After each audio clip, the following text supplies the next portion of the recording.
इस प्रसंग को सुनने से जीवन में जो कलंक लगता है या कलंक लगने की संभावना होती है, इस प्रसंग को, इन 2 अध्यायों को सुनने से उस दोष से निवृत्ति हो जाती है।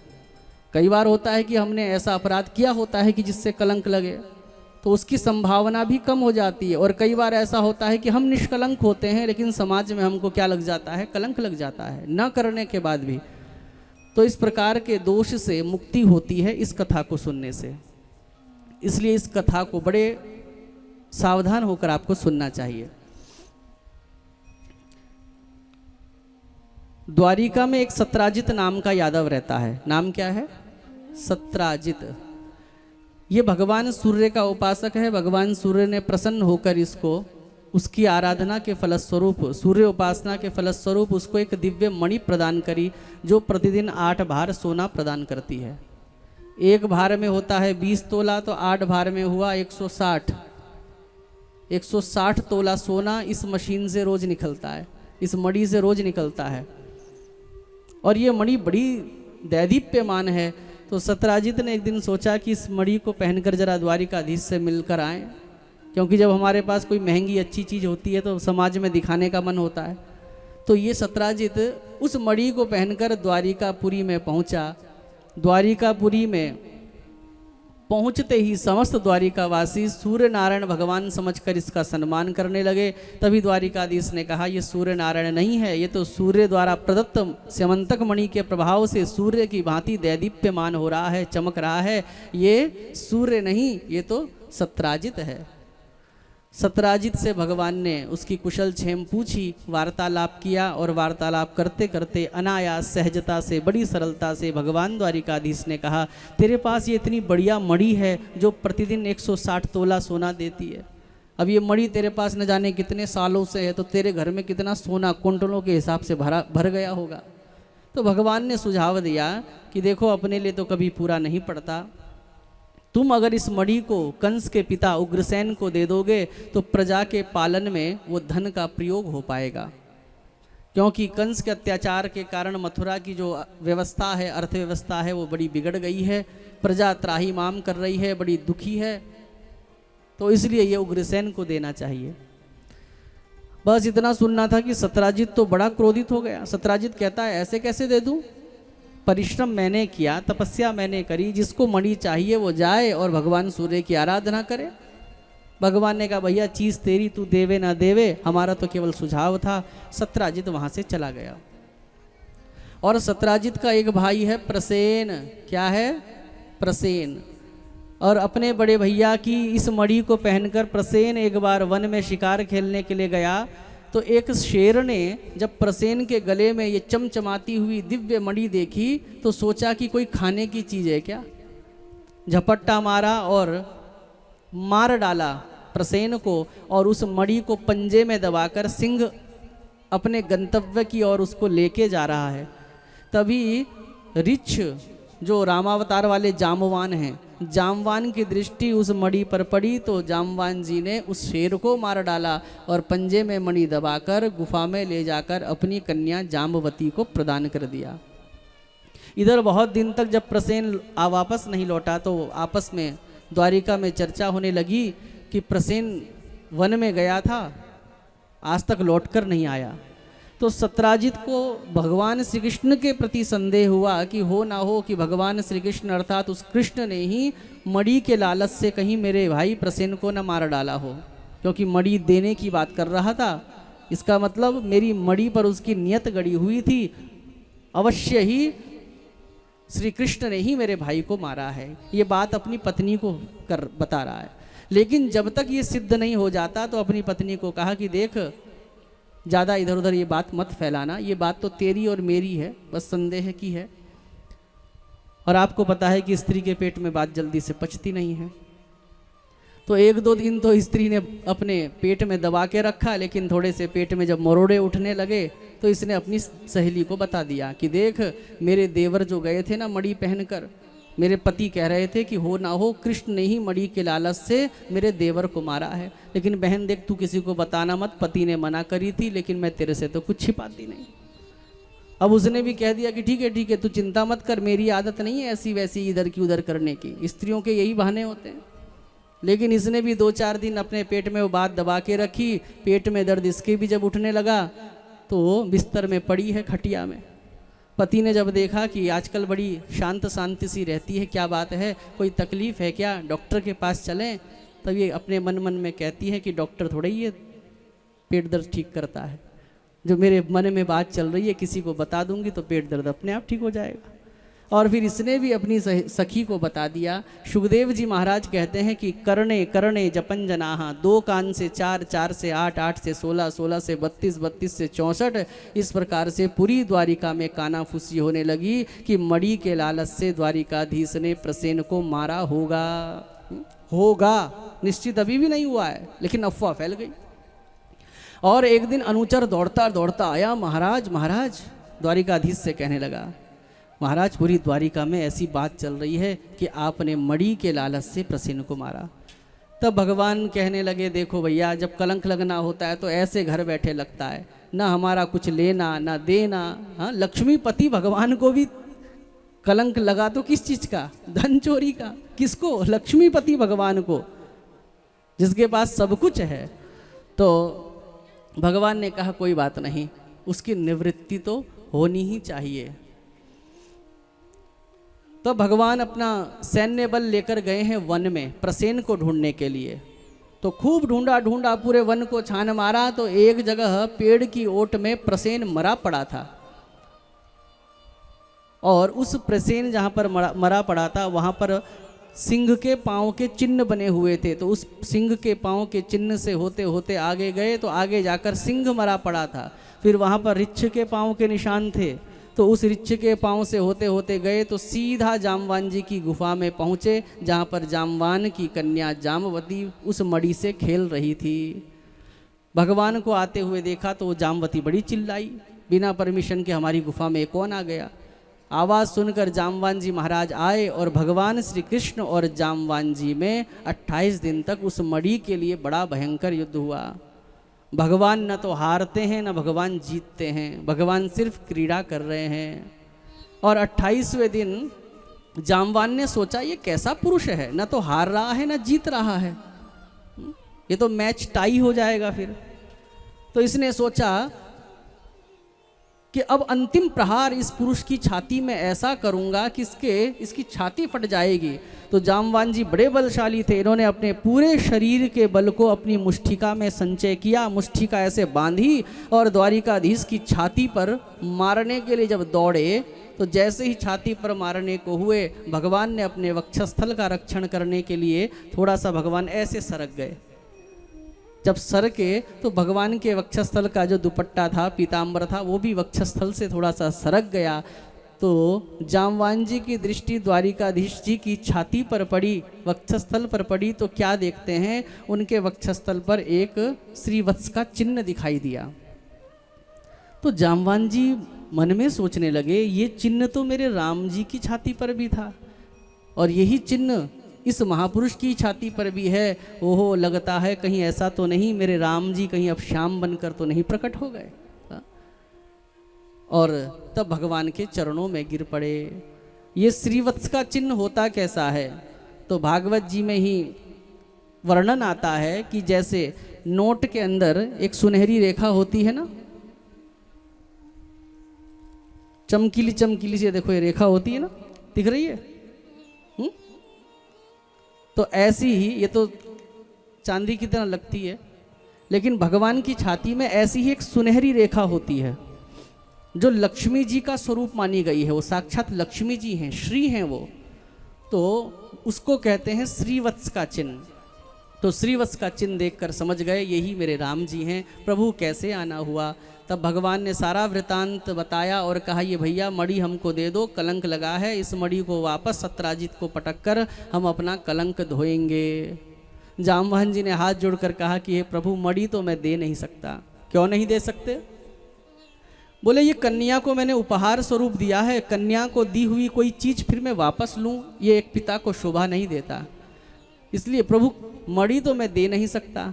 द्वारिकाधीश कहते हैं मणि लिए बिना मैं जा नहीं सकता, करें तो क्या करें।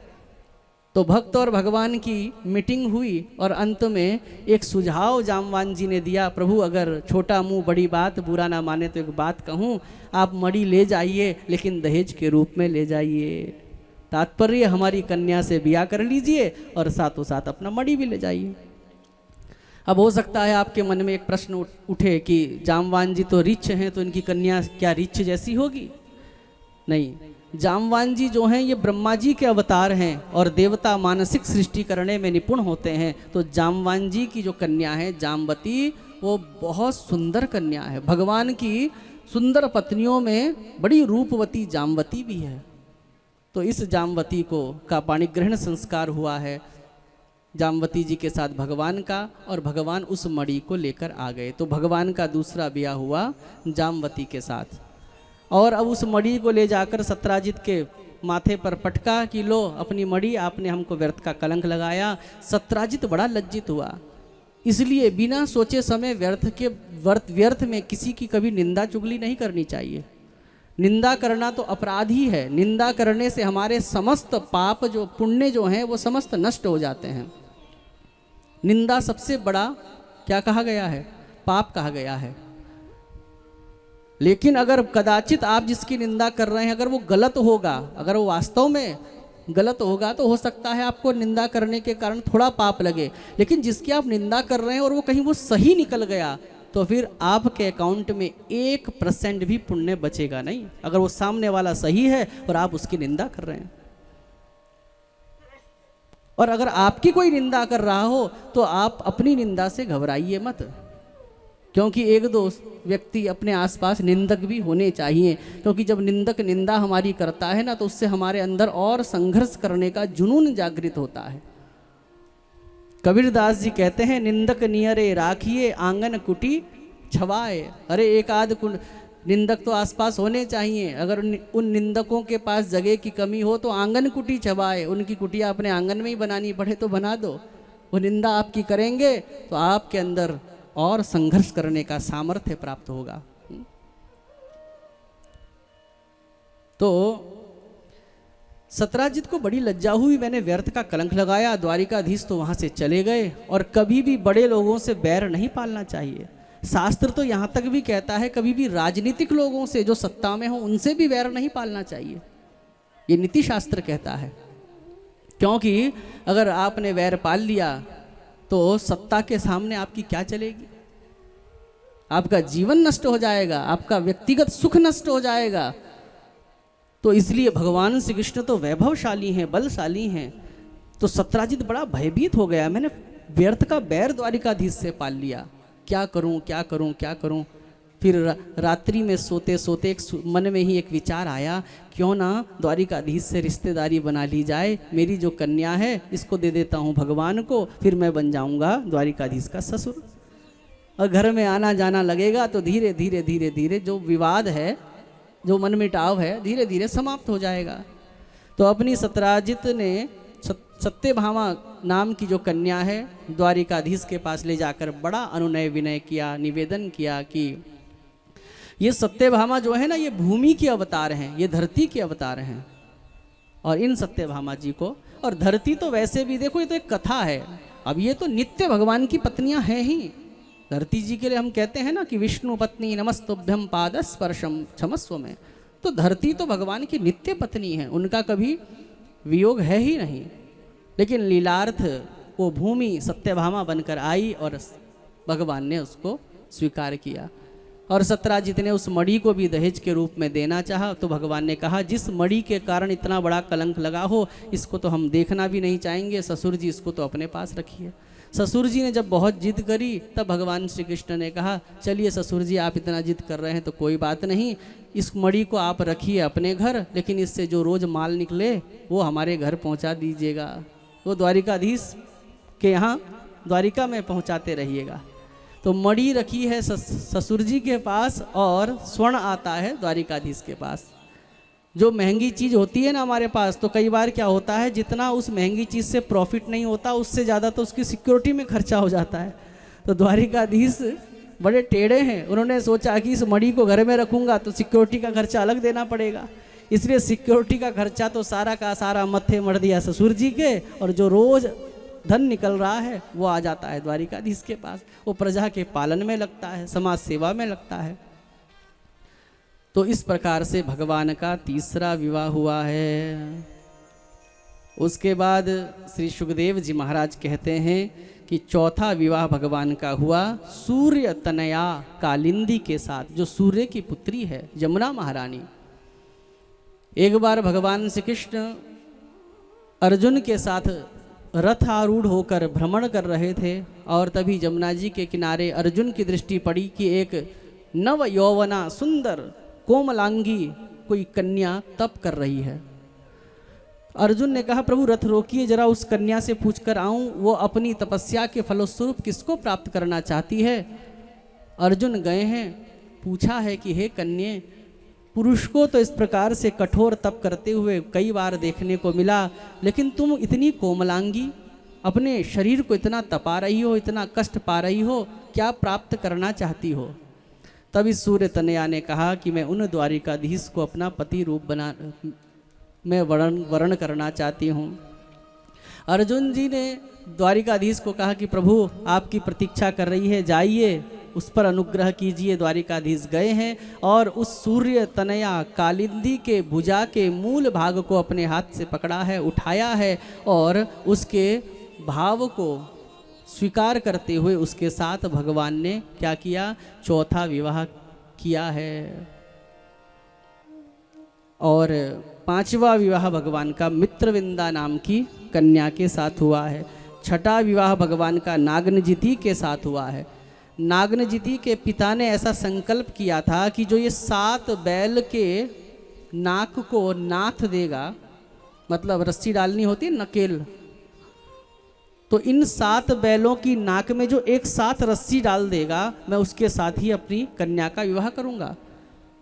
तो बड़े बड़े योद्धा आए, 7 की तो छोड़ो, एक बैल की भी नाक में रस्सी डाल पाने की किसी का साहस नहीं हुआ, क्योंकि नाक में रस्सी डालना इतना आसान नहीं होता। एक बार हमने भी प्रयास किया था, गाय बड़ी तेज थी तो उसकी नाक पे थोड़ा रस्सी डालनी थी, तो ऐसे पकड़ना होता है, ऐसे दोनों नाक में उंगली घुसा के उसको 20 से सेंटर से पकड़ लो बहुत कस के। लेकिन अगर छूट गया तो फिर अगर गाय के सींग है या बैल के सींग है तो सीधा बहुत खतरनाक है। लेकिन भगवान श्री कृष्ण ने 7 बैल के नाक को पकड़कर और उन सब के नाकों में रस्सी डालकर सबको एक साथ बांध दिया, नकेल डाल दी। तो उस नागनजिति का विवाह फिर भगवान के साथ हुआ। 7वां विवाह भगवान का श्रुतकीर्ति के साथ हुआ। 8वां विवाह भगवान का लक्ष्मणा के साथ हुआ है। राजा परीक्षित ने कहा, प्रभु के और भी विवाह हुए हैं, मैं उनकी भी कथा को सुनना चाहता हूँ। तो फिर और विवाह की कथा को सुनाया। बोले, एक भौमासुर नाम का राक्षस है। ये राक्षस जिस राजा को जीतता उसकी युवान 16, 20, 22 साल की कन्या को अपने जेल में डाल देता। इसका संकल्प है कि जब 21,000 हो जाएंगी तो 21,000 के साथ एक ही मंडप पर मैं शादी कर लूँगा। 21,000 के साथ एक साथ करूँगा तो कैटरिंग का खर्चा बच जाएगा, वेडिंग पैंट का खर्चा बच जाएगा। तो अभी ये कन्याओं को इकट्ठा कर रहा है। अभी इसकी जेल में कितनी कन्याएं इकट्ठी हो गई? 16,100 कन्याएं हैं। इन्होंने द्वारिकाधीश के लिए पत्र लिखा कि आप तो सब अनाथों के सनाथ करते हैं, प्रभु हमको कब आप मुक्त करेंगे? हमको भी इस दुष्ट राजा की जेल से मुक्त कर दीजिए। द्वारिकाधीश गए हैं और उस भौमासुर का भगवान ने नाश किया, और उस 16,100 कन्याओं के साथ भगवान ने एक ही क्षण में, एक ही मुहूर्त में अलग अलग रूपों को धारण करके, मतलब भगवान ने भी 16,100 रूपों को धारण किया और उन सबके साथ विवाह किया। अब आप ये मत सोचना कि भगवान ने इतने विवाह किए, इस कथा की गहराई को समझिएगा। भगवान तो सृष्टि करता है, हम सब की सृष्टि किसने करी है? भगवान ने की है। हम सब भगवान के अंश हैं। जैसे कोई दर्पण देखता है, दर्पण देखते हुए अगर हम अपने मुखमंडल को उसमें देखें और अपने ही मुखमंडल को देखकर जब हम उससे बात करते हैं, हम अपने को ही कभी कभी प्रेम आता है ना अपने पर ही शीशा देखते हुए। क्या आदमी अलग अलग एक्टिविटी करके शीशे में देखता है कि वाह मैं ऐसे लग रहा हूँ, कभी आंख मटकाता है, कभी कभी ऐसा होता है। हर रोज नहीं होता, कभी कभी ऐसा होता है कि हम जब ज़्यादा अच्छे लग रहे हों, शीशा देखते हुए हम अपने से बात करने लगते हैं। तो उसी प्रकार द्वारिकाधीश से कोई अलग नहीं है, हम सब उसके प्रतिबिंब हैं, हम सब उसका रिफ्लेक्शन हैं। और प्रतिबिंब, बिंब और प्रतिबिंब में अंतर नहीं होता। हम खड़े हैं, शीशे में दूसरा दिख रहा है, दिख दूसरा रहा है, लेकिन हैं तो हम ही। तो वैसे ही हम सब कौन हैं? परमात्मा का ही रिफ्लेक्शन है, हम परमात्मा का ही प्रतिबिंब हैं। तो परमात्मा हमारे साथ कुछ भी क्रीड़ा कर सकता है। तो वैसे ही जिसके अंदर योग्यता आ गई तो फिर भगवान उसको स्वीकार कर लेते हैं। 16,108 का विवाह का मतलब कि उनकी वो योग्यता आ गई कि आज वो भगवान, वो योग्य बन गई कि भगवान ने उनको आज स्वीकार कर लिया। और दूसरी बात, ये 16,100 कन्याएं कौन हैं? जिन्होंने पूर्व जन्मों में भगवान की बहुत आराधना करी। अभी मैं अध्यात्म रामायण पढ़ रहा था, तो कल्प भेद से जैसा मैं बताता हूँ अलग अलग कथाएं आती हैं। तो अध्यात्म रामायण में कथा आती है कि राम जी एक बार वन में जब भ्रमण कर रहे थे, उस समय एक कंदरा में कोई कन्याओं की आवाज़ आ रही थी। किसकी? कन्याओं की आवाज़ आ रही थी। तो उस जब पत्थर को हटाया तो उस गुफा के अंदर 16,100 कन्याएं क्या कर रही थी? तप कर रही थी।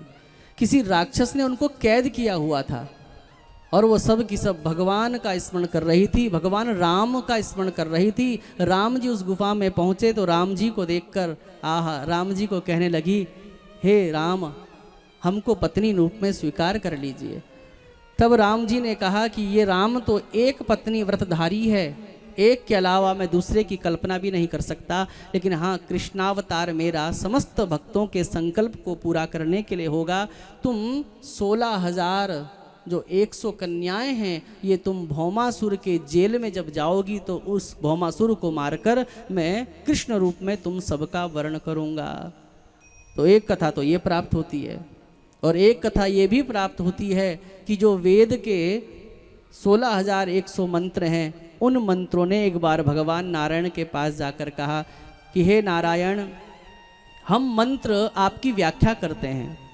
भगवान की व्याख्या कौन करते हैं? मंत्र करते हैं ना। मंत्रों में ही तो भगवान का स्वरूप बताया जाता है कि अमुक देवता ऐसा है, भगवान ऐसे हैं। सहस्रसी रेखा पुरुखः सहस्राक्षः सहस्रपात, मंत्र भगवान का स्वरूप वर्णन करते हैं। लेकिन मंत्र आज भगवान से शिकायत करने गए और कहा कि हे प्रभु, हम आपका वर्णन करते तो हैं, लेकिन आप तो अनिर्वचनीय हैं, आप तो शब्दों से परे हैं। शब्दों से आपका स्वरूप कौन वर्णन कर सकता है? इसलिए प्रभु, अच्छी व्याख्या वही कर सकता है जिसने उस विषय का अनुभव किया हो। हमने तो प्रभु आपका कभी स्पर्श नहीं किया, आपका सानिध्य हमें कभी नहीं मिला। हम आपका जब वर्णन करती हैं, व्याख्या करती हैं, तो हमको ऐसा लगता है कि कहीं हम असत्य तो नहीं बोल रही हैं। हम मंत्रों को भी आपका टेस्ट नहीं पता। अब जिसने गुड़ ना खाया हो तो गुड़ के बारे में व्याख्या क्या करेगा? तो मंत्र क्या बोल रहे हैं कि हे प्रभु, हम आपकी व्याख्या करते हैं, लेकिन आपका टेस्ट तो स्वयं हमने नहीं लिया। इसलिए हमको स्वयं अपने आप में क्या होता है? मिथ्याभास होता है। इसलिए हमको कहना पड़ता है नेति नेति। मंत्र बताते हैं भगवान ऐसे हैं, ऐसे हैं, ऐसे हैं, अंत में मंत्र क्या कह देते हैं? नेति नेति न इति न इति। अरे जितना हम कह रहे हैं भगवान इतना ही थोड़ा ही है। क्योंकि अगर भगवान को आप कहेंगे सहस्रसी रेखा पुरुखः सहस्राक्षः, सहस्र का अर्थ होता है हजार। वेद कह रहे हैं कि भगवान के 1000 हाथ हैं, 1000 नाक हैं, 1000 मुंह हैं, 1000 कान हैं। तो सहस्रसी रेखा, भगवान के 1000 हाथ हैं, ऐसा वेद कह रहे हैं। लेकिन क्या भगवान के 1000 ही हाथ हैं? अगर आप भगवान के 1000 हाथ मानोगे तो सहस्रार्जुन नाम का एक राक्षस था, उसके भी तो 1000 हाथ थे। तो भगवान और सहस्रार्जुन में बराबरी हो गई कि नहीं हो गई? कोई भगवान के बराबर भी कैसे हो सकता है? भगवान तो अखिल ब्रह्मांड नायक है। इसलिए यहाँ पर सहस्रसी रेखा, सहस्र शब्द का जो अर्थ है वह असंख्य वाचक है। अर्थात भगवान के असंख्य हाथ हैं, असंख्य मुंह हैं, असंख्य नाक हैं, असंख्य आंखें हैं। भगवान के हाथ पांव कितने हैं? असंख्य। अब आप कहोगे कि असंख्य कहाँ है? नारायण के तो 4 ही देखे हमने। 4 हाथ से ज़्यादा वाला देवता तो हमें दिखा ही नहीं। 4 ही तो है भगवान नारायण के हाथ, और 4 हाथ हैं। तो इसका मतलब चलो 4 पाँव मान लो, 8 आंखें मान लो, लेकिन नहीं, भगवान के अनंत हाथ पाँव हैं। कैसे सिद्ध होगा? ये ऐसे सिद्ध होगा कि आपके हाथ क्या भगवान के हाथ नहीं है? क्या आपकी आंखें भगवान की आंखें नहीं हैं? क्योंकि आपका हाथ तब तक उठ पा रहा है जब तक ये चाह रहा है। आप अपनी आंखों से तब तक देख पा रहे हो जब तक ये चाह रहा है। जब व्यक्ति मरता है तो बताओ, उसका आंख कहीं निकल के भाग जाता है क्या? व्यक्ति मरता है तो क्या उसका हाथ कहीं चला जाता है क्या? व्यक्ति मरता है तो उसका मुंह कहीं चला जाता है क्या? व्यक्ति मरता है तो उसका कान कहीं चला जाता है क्या? कुछ भी तो नहीं जाता। जैसा 6 फीट का आदमी हम 5 मिनट पहले देख रहे थे, वैसा ही 6 फीट का आदमी अभी भी हम देख रहे हैं, धरती पर मरा पड़ा है। उसका कोई भी अंग उसको छोड़कर गया नहीं, लेकिन बस अंतर इतना है, आंख होने के बाद भी देख नहीं रही हैं, मुंह होने के बाद भी उस मरे हुए व्यक्ति का बोल नहीं रहा है, कान हैं उसके लेकिन सुन नहीं रहा है, हाथ पांव सब कुछ है, लेकिन किसी भी प्रकार की कोई क्रिया नहीं हो रही है। भैया टीका ना पीछे ही जो आ रहे हैं उनको लगाओ, यहाँ मत लगाओ, जो गेट में ही लगा दीजिए टीका, आप गेट में लगा दीजिए। तो इसका मतलब आपकी आंख, नाक, मुंह सब ये हमारी इच्छा से नहीं देखेंगी, ये प्रभु की इच्छा से देखेंगी।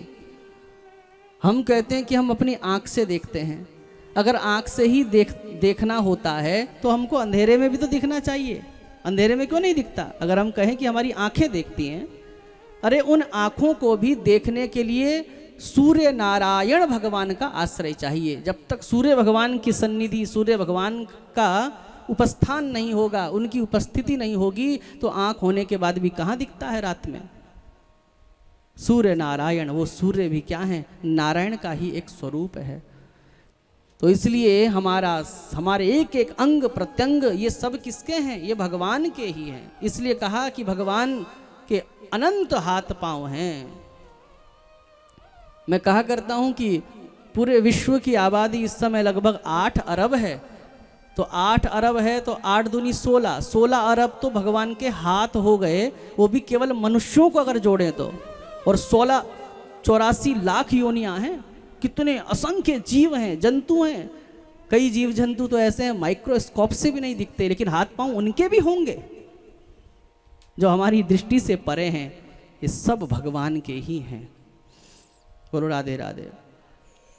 तो ये वेद के मंत्र कहते हैं, प्रभु कहीं ऐसा ना हो कि हम आपकी झूठी स्तुति करें, इसलिए पहले हम गुड़ चखे तो सही, तब उसकी व्याख्या करेंगे। इसलिए प्रभु एक बार हमको आप अपना आश्रय तो दीजिए, अपना सानिध्य तो दीजिए, अपना स्पर्श तो दीजिए, अपनी सन्निधि तो दीजिए, अपना सामीप्य तो दीजिए, अपनी उपस्थिति तो दीजिए।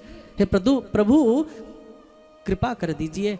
तब भगवान ने उन वेद मंत्रों को कहा कि द्वापर में जब कृष्ण बनकर आऊँगा, उस समय तुम भौमासुर की जेल में असंख्य राजाओं की कन्या बनकर प्रकट होना, और भौमासुर को मारकर मैं तुम सब वेद मंत्रों के साथ बिया करूँगा। तो वेद के वो मंत्र भौमासुर की जेल में कन्या बनकर उपस्थित हैं, और भगवान ने आज उन वेद मंत्रों के साथ बिया करा। ये बात इसलिए बता रहा हूँ कि कहीं आप बस इतना ही मत समझ लेना कृष्ण लीला को कि भगवान श्री कृष्ण नाचे कूदे माखन चोरा, 16,000 इतने सारी शादी करी, ब्याह करा। भगवान की लीला को यहीं तक मत समझना, इसके हर लीला के पीछे अध्यात्म छिपा है, सूक्ष्मता छिपी है, उस भाव को आप समझिएगा। बोलो राधे राधे। तो इस प्रकार से 16,108 ब्याह भगवान के हो गए हैं, और प्रत्येक पत्नी से भगवान के 10-10 पुत्र हुए हैं, और एक एक कन्या हुई है। 10-10 पुत्र हुए तो 16,108 गुणा 10, 1,61,080, इतने तो भगवान के पुत्र हुए, और एक एक कन्या सबसे हुई तो 16,108 ही भगवान की कन्या हुई। तो भगवान का जो परिवार है बहुत बढ़ गया, और भगवान इन समस्त पत्नियों को क्या करते हैं? संतुष्ट करते हैं। अगर कोई सोचे कि अरे भगवान ने इतनी शादी करी, हम भी कर लें, तो भैया एक पत्नी को खुश करना कितना मुश्किल है कि नहीं है? बताओ। सोचो तो 16,108 को भगवान के अतिरिक्त कौन प्रसन्न कर सकता है? 16,108 में से किसी को भगवान से कोई शिकायत नहीं, क्योंकि भगवान समस्त पत्नियों को अलग अलग रूपों से प्रसन्न कर रहे हैं और सब की सब भगवान का प्रेम स्नेह पाकर बड़ी आनंदित हैं, बड़ी गदगद हैं। आइए हम भी